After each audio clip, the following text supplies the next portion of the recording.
Hi, my name is Brad Hoff. I'm coming to you from Damascus, Syria. I'm here doing some reporting, some fact-finding for the UK-based The Canary.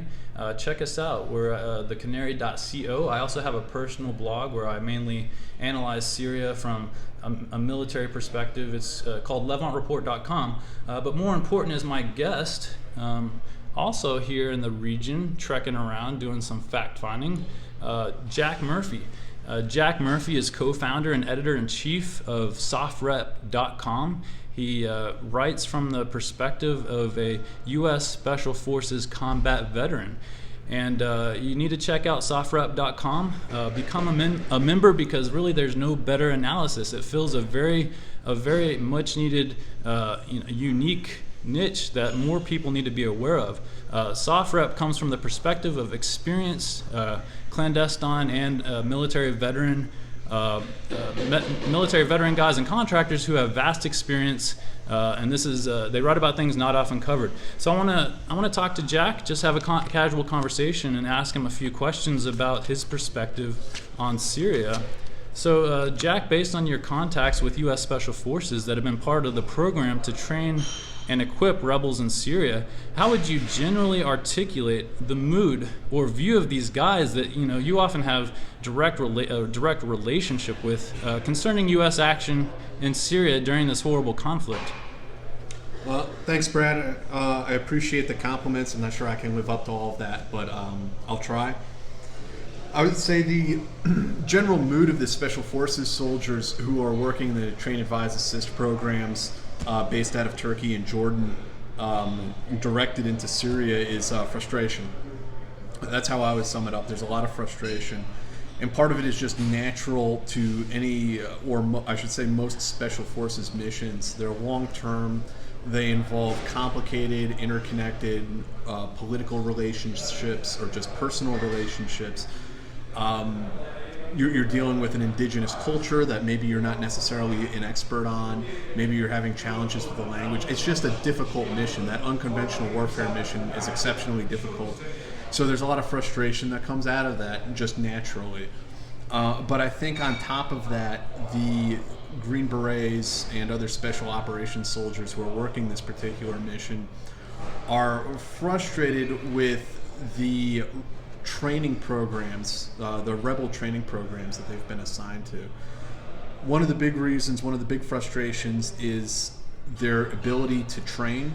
Sometimes they're told to train these people, sometimes they're told not to. The flow, the pipeline gets shut on and off intermittently. Part of it is because they do their interviews, so there is supposed to be a vetting process.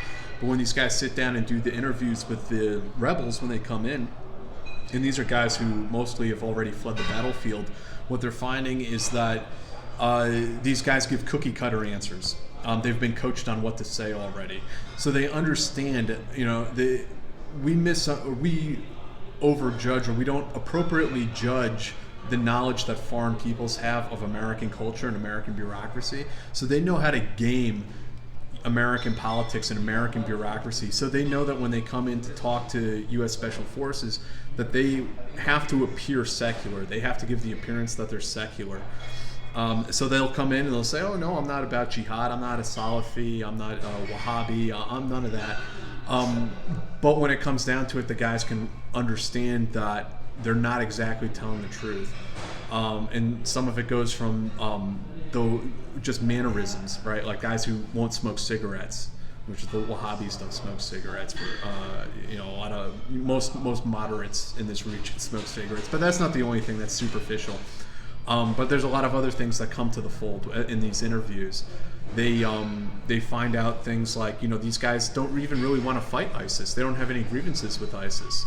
So they want to go out, their real grievances with the Syrian government and the Kurds. So there's a lot of frustration with those guys, and I'd say a lot of them are demoralized. A lot of them get out of the military early because they're just so disgusted with the direction things are going in. So, well, based on your unique sources, which actually my understanding is you're one of the few that's actually talked to some of these guys that were involved in the program even early on, and I'm talking about the covert side of things. So these are hard sources to obtain. So based on what you know then, any specifics of how does someone become just a random guy that shows up at the border? How does a guy become quote unquote vetted and moderate? Well, the process is on the Syrian side of things. These so-called moderate rebels, they're really just uneducated farmers. They're people who deserted the military. A lot of them are people that the Syrian military would never even take in the first place. So they're people who are uneducated. They're cowards. They're corrupt. Some of them really were legitimately criminals, drug dealers and things like this. So you're referencing to the fact that a lot of people talk about FSA as a kind of criminal racket, taking advantage of. It is a criminal racket, and that's what I was getting into. Is that what happens? Is that a Syrian who's probably running rackets before the war realizes, well, now that America's in the game and this is the biggest racket in town, so they'll round up a group of guys, put them together, and they'll go to America and they'll say, I have 5,000 soldiers. In the reality, maybe they have 75 or something like this, and they'll give us money, give us guns. It is a racket. It's a business.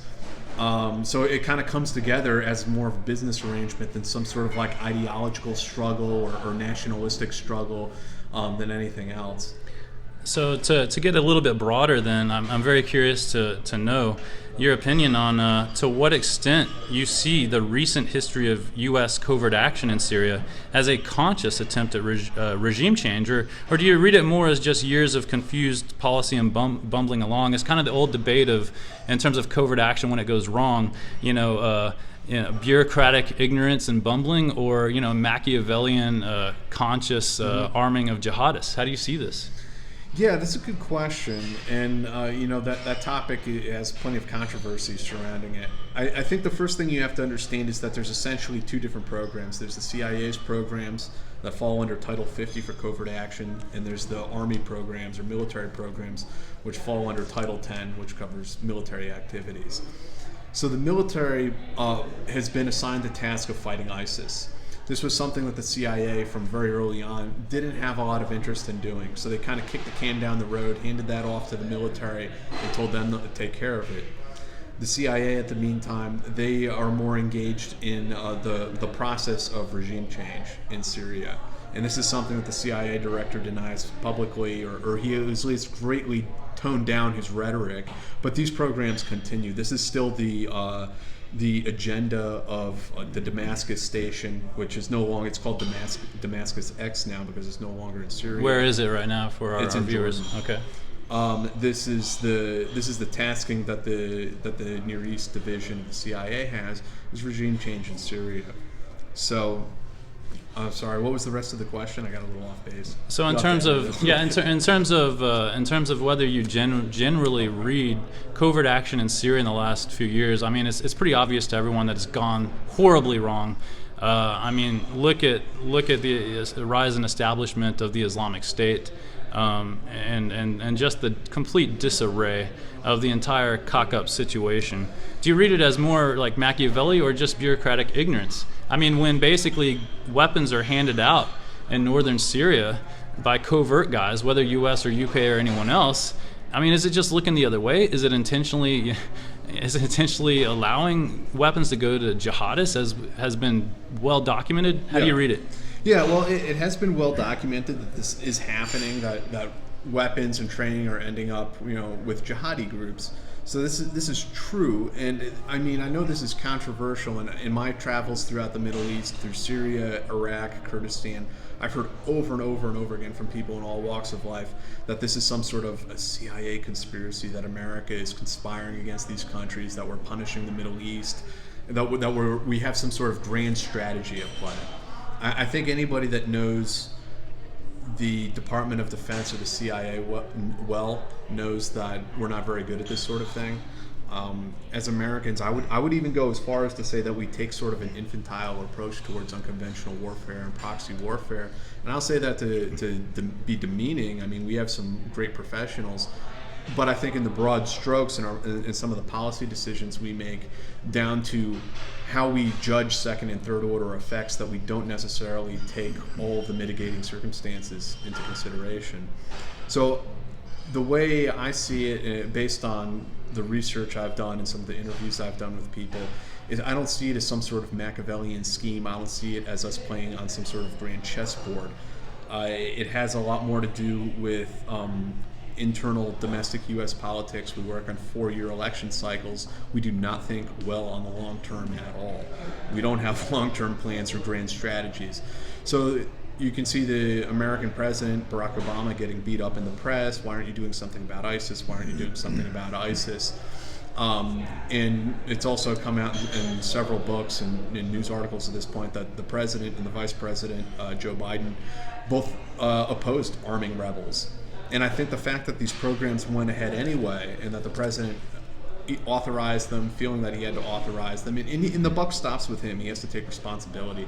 But I think the fact that these programs went forward anyway shows how entrenched certain interests are in U.S. politics, and how we have this certain obsession with regime change, which is more ideological than pragmatic.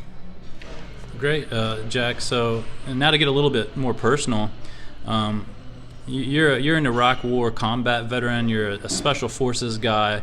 I mean, you've been doing it for a long time. You have real special insight. I'm sure you've lost friends. I've lost friends, even though I was just Quantico headquarters desk jockey, wasn't out there humping around like you guys, and I really admire it. But from that perspective, what do you think about all the current pro-war rhetoric right now coming from hawkish pundits who tend to fill up the establishment think tanks, who are generally given big platforms in the media? And I'm thinking especially of the idea that the U.S. has to have a military confrontation with Russia over Syria. I mean, what are your thoughts? Yeah, this is a difficult subject to even approach because the rhetoric is so polarized. It's so politicized, and people watching this will accuse me of being a apologist or an Assadist or Ba'ath Party apologist or something like this. But I'm really none of those things. I'm not a supporter of Russian foreign policy by any means. I've spoken out about it quite a bit. I just think that you have to make some pragmatic approaches and kind of judge the scales. Take these two things in one hand. Is removing the Assad regime going to lead to more stability in the Middle East or less? Will removing the Assad government right now lead to an increased respect for human rights or less? I think less.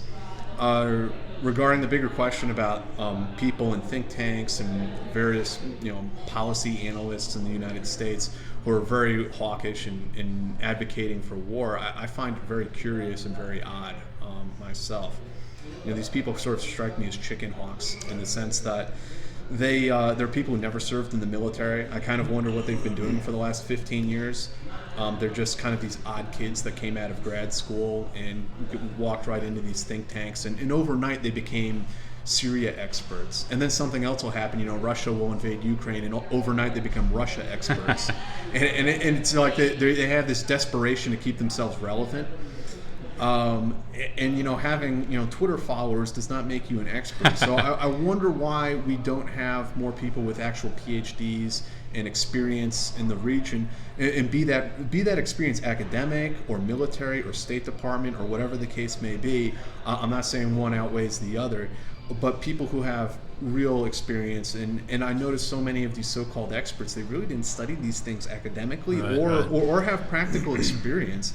And I find some of the calls for confronting Russia and Syria to be, honestly, downright insane. I mean, do you have an example of such a chicken hawk armchair analysis such as you're describing? I mean, anyone you dare to name? Well, yeah, there's one in particular who I called out publicly. I wrote an article about him. Was Charles Lister, who is among one of many. He's just one example. There's other people like Michael Weiss, even Eli Lake at the Daily Beast, who are just constantly beating the war drums, and I just find this completely bizarre. I can't even wrap my mind around it at this point in time, because they are not journalists, they're not policy analysts, they're advocates.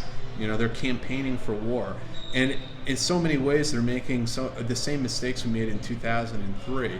The type of language they use is very similar. Why in the world would America want to go and confront Russia and Syria militarily? I think we should confront Russia. We should confront even the Syrian government, and we should promote democracy. We should promote human rights. But why would you want to fight these actors militarily? I don't quite understand. Why would we want to escalate the conflict in that manner? How will escalating that conflict enhance American soft power and prestige? How will it advance U.S. national interests? And I don't hear this from these type of people. What I hear is a constant rhetoric that Obama is weak, America is weak, so we have to go and confront Russia so that we can feel strong. Well, feeling strong it is just that. It's a feeling. That's not enough of a reason to commit tens of thousands of troops to a war. Certainly not strategic. So that we can right? feel strong about ourselves. Yeah. So that we can have hashtags and tweets, and we can have little sound bites on CNN where we feel good about ourselves. That's not enough. To go and sacrifice soldiers in war, to plunge an entire region into chaos, we have to have a better justification than that. Hey, thanks, Jack. Again, Jack Murphy, softrep.com. I'm Brad Hoff. We're coming to you from Damascus, Syria, and appreciate your time today, Jack. Thank you.